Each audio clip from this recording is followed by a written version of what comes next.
வணக்கம் ஃப்ரெண்ட்ஸ், நான் உங்களுமா. இன்றைக்கி நம்ம என்ன செய்ய போகிறோம்னு கேட்டிங்கன்னா, சிம்பிள் பொட்டேட்டோ ரோஸ்ட்டு. இந்த ரோஸ்ட்டுக்கு தேவையான பொருட்கள் ரொம்ப ரொம்ப கம்மி. நான் பொட்டேட்டோ ஆல்ரெடி கட் பண்ணி வச்சுருக்கேன்.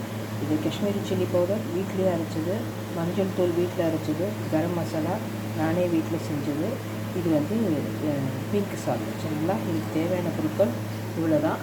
வாங்க எப்படி செய்யணும்னு பார்க்கலாம். பாருங்கள், இப்போது கடாயில் எண்ணெய் ஊற்றி கடுகு போட்டு தாளிச்சிட்டேன். இப்போ இந்த பொட்டேட்டோவை நம்ம சேர்த்துடலாம். பொட்டேட்டோ சேர்த்த கையோட பாருங்கள், இந்த மசாலா எடுத்து வச்சுருக்கோம் இல்லையா, அதையும் வந்து சேர்த்துடலாம். Red chilli powder, garam masala, pink salt, அதுக்கப்புறம் மஞ்சள் தூள். சரிங்களா? இப்போ இதை நல்லா கலந்து வச்சிடலாம்.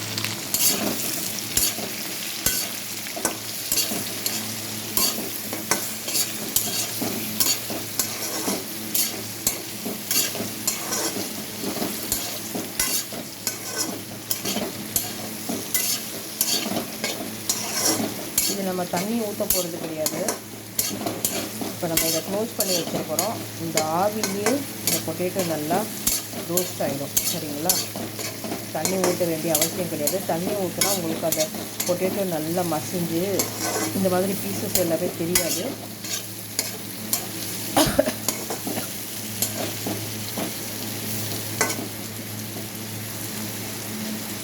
அவ்வளோதான், நல்லா கிளறி விட்டாச்சு. இந்த ஸ்டேஜில்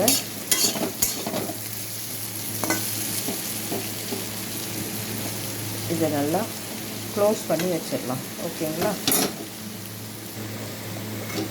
பாருங்கள், இந்த பொட்டேட்டோஸ் எல்லாம் நான் க்ளோஸ் பண்ணி வைக்கிறேன்.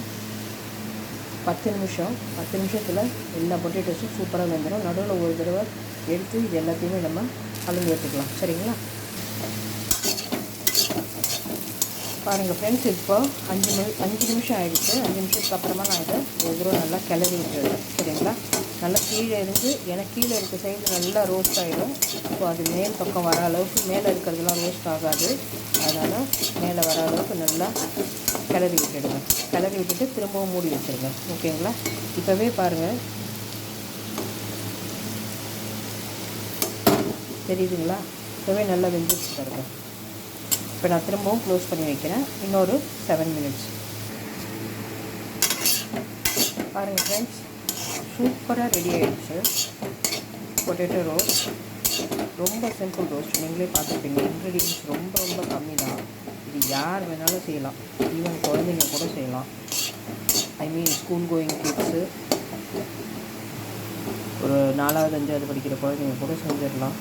பேச்சுலர்ஸ் எல்லாருமே சில பாருங்கள் எவ்வளோ சூப்பராக வெந்துருச்சு பாருங்கள். ஒரு விஷயம் கவனிச்சிங்களா, இதில் நான் தண்ணியே சேர்க்கலை. ஸோ தண்ணி சேர்க்கலனாலும் இது வெந்துடும். இது வந்து ஆவிலே நம்ம க்ளோஸ் பண்ணி வேக வைக்கிறோம். சரிங்களா? அவ்வளோதான். இப்போது சூப்பராக தயாராகிடுச்சு. நான் கிண்ணத்தில் மாற்றிட்டு நான் உங்களுக்கு எப்படின்னு காட்டுறேன்.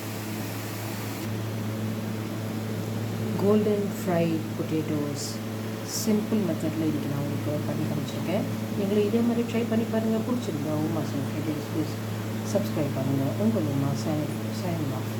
Tata, bye bye, take care.